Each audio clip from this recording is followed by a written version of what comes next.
नमस्कार दोस्तों। आज मैं आपको ज्येष्ठ मास महात्म के 23वें अध्याय की कथा सुना रहा हूँ। स्कंद जी ऋषियों से कहने लगे कि हे ऋषियों, श्री वेदव्यास जी राजा युधिष्ठिर से बोले कि हे राजन, अब हम श्रेष्ठ स्त्रियों का महाभाग्य वर्णन करते हैं। राजकन्या सावित्री ने जिस तरह समस्त वस्तुओं को प्राप्त किया उसको आप श्रवण करें। मद्र देश में परम धार्मिक राजा था। वह ब्राह्मण एवं शरणागत का रक्षक, सत्य प्रतिज्ञ, जितेंद्रिय, यज्ञ करने वाला, दानपति, सूरवीर और पुरवासी तथा देशवासी जनों का प्रिय था। समस्त प्राणियों के हित में रत पृथ्वीश्वर अश्वपति नाम से विख्यात था। राजा अश्वपति क्षमाशील, सत्यवक्ता, जितेंद्रिय और संतानहीन था। अधिक अवस्था हो जाने पर उसको संतान न हुई। राजा अश्वपति ने संतान के लिए नियम ग्रहण का, समय पर परिमित भोजन, ब्रह्मचर्य व्रत का पालन, इंद्रिय निग्रह कर 1,00,000 आहुति सावित्री मंत्र से देकर फर्स्ट काल से अमित इच्छा पूर्वक भोजन करता था। इस तरह नियम पालन करते करते राजा अश्वपति को 18 वर्ष हो गए। 18 वर्ष पूर्ण होने पर सावित्री जी प्रसन्न हुई और अग्निहोत्र से प्रकट होकर रूपवती सावित्री ने राजा को दर्शन दिए। राजा अश्वपति को वर देने के लिए सावित्री देवी बोली कि हे राजन, तुम्हारे ब्रह्मचर्य, शुद्धतया, नियम, इंद्रिय दमन, सर्वात्म समर्पण और भक्ति से मैं अति प्रसन्न हुई। हे मद्रराज, हे अश्वपति, तुम मुझसे इच्छित वर मांगो। तुमने धर्म के विषय में किसी प्रकार का कुछ भी प्रमाद नहीं किया है।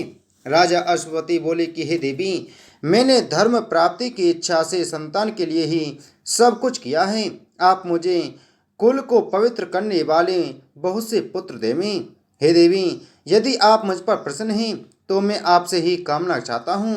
हे देवी, मुझको ब्राह्मणों ने कहा था कि संतान होना श्रेष्ठ धर्म है। सावित्री कहने लगी कि हे राजन, मैंने पहले ही तुम्हारे अभिप्राय को जानकर तुम्हारे पुत्र के लिए ब्रह्मा जी से कहा है। ब्रह्मा जी की कृपा से तुम्हारी शीघ्र ही एक कन्या होगी। अब इस विषय में तुम मुझसे कुछ नहीं कहना। मैं ब्रह्मा जी की आज्ञा से प्रसन्न होकर तुमसे कहती हूँ। सावित्री के वचनों को सुनकर राजा अश्वपति कहने लगे कि हे देवी, जो कुछ ब्रह्मा जी ने कहा है वह मुझे स्वीकार है। यह कहकर वह पुनः सावित्री देवी को राजा ने प्रसन्न किया। तब सावित्री देवी ने कहा कि हे राजन, यह शीघ्र होगा। और ऐसा कहकर सावित्री देवी अंतर्ध्यान हो गईं।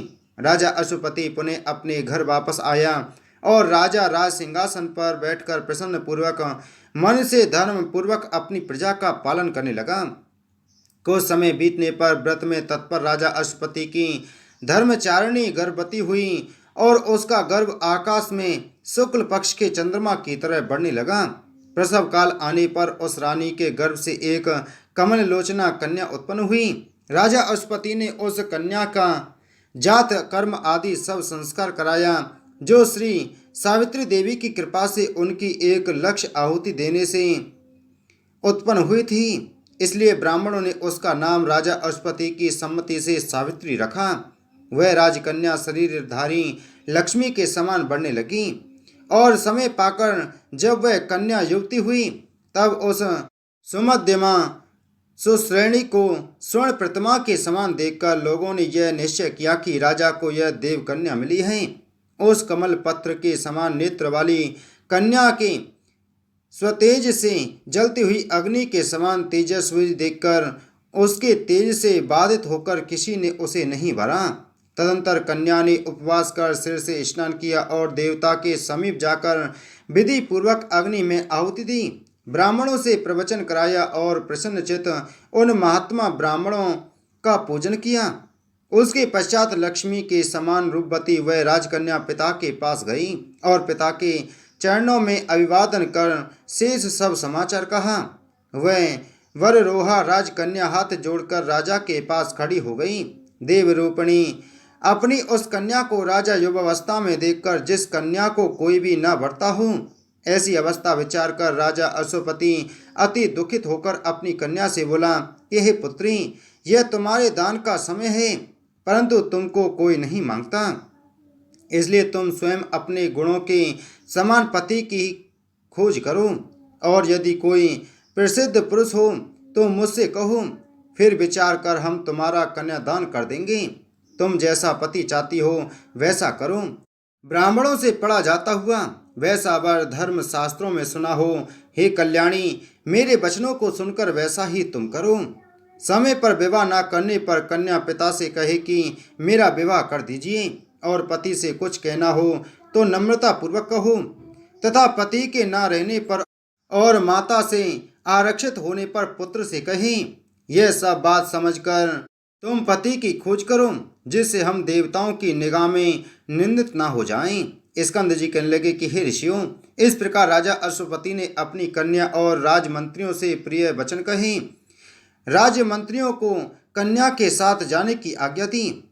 इसके पश्चात वह तपस्वी राजकन्या लज्जित होकर पिता के चरणों को नमस्कार कर बिना विचारे ही पिता की आज्ञा मानकर रथ पर सवार होकर वृद्ध मंत्रियों के सहित अपने घर से पति की खोज में चली।